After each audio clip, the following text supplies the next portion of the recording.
tuh tawakal ke Allah. Urang makan tawakal na teh kana sangu bisa seubeuh urang mah lantaran dahar geus urang tatagenan seubeuh kana dahar sanajan eta adalah adat satungtung urang teu dirobah tatagenan eta moal jadi wali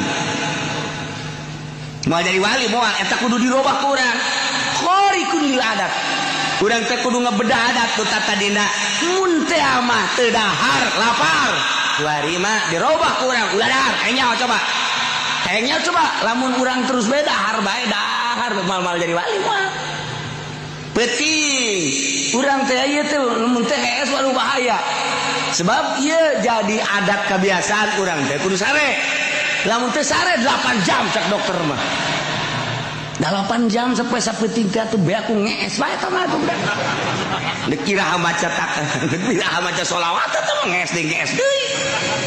Nah, dibuat urang ulah sare geus sayangnya. Paling saya tik bae.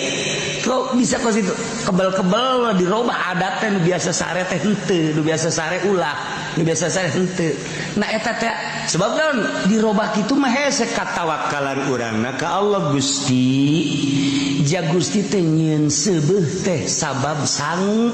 Ayeuna atuh bantak naon Gusti nyieun seubeuh ka abdi henteu kudu make sangu ja Gusti mah sagala-gala.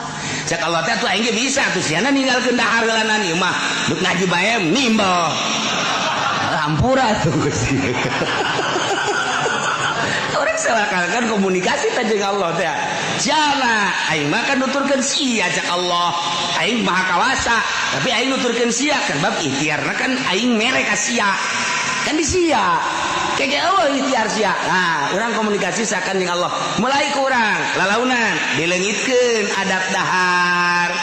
Terus ja beneran orang sia dibere ke Allah. Dileungitkeun kurang adat sare. Aing mere kakuatan ka sia. Sebab eta mah adat, tapi sia da heula kudu usaha. Ayo. Usaha urang 1 poe 2 poe 3 poe tuh.